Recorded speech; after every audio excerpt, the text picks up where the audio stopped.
মহৎ লোকৰ বাণী। নম্বৰ 1। একমাত্ৰ সন্তানেহে মাতৃৰ সাহস আৰু দুখ বুজি পায়। মুলকৰাজ আনন্দ। 2। ভীৰুৰ দৰে জীয়াই থকাতকৈ বীৰৰ দৰে মৃত্যুবৰণ কৰাই শ্ৰেয়। মহাত্মা গান্ধী। 3। সিদ্ধান্ত ল'ব নোৱাৰা মানুহতকৈ দুৰ্ভগীয়া আন কোনো নাই। William James. 4। চৰিত্ৰৱান মানুহ পবিত্ৰ জলৰ নিচিনা। সিহঁত নিজেও পবিত্ৰ আৰু আনকো পবিত্ৰ কৰে। সত্যনাথ বৰা।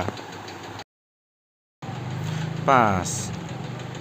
যিটো জীৱনক প্ৰেৰণা দিয়ে আৰু জ্ঞানে পথ দেখুৱায় সেইটোৱেই হ'ল ভাল জীৱন। Bertrand Russell. 6। নিজক সদায় আনন্দত ৰাখিবা। আনন্দময়, উৎসাহী আৰু শক্তিমানৰ কাৰণেহে জগতখন। দুৰ্বল নিৰুৎসাহী মানুহৰ বাবে নহয়। ওছমান। 7 নম্বৰ।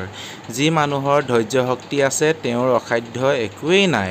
Benjamin Franklin. নম্বৰ 8। কোনোৱে তোমাক সহায় কৰিব নোৱাৰে, নিজেই নিজৰ সহায় লোৱা। বুদ্ধদেৱ। 9। এজন অসৎ লোকৰ লগত ফুৰাতকৈ অকলে ফুৰাই ভাল। হজৰত মহম্মদ।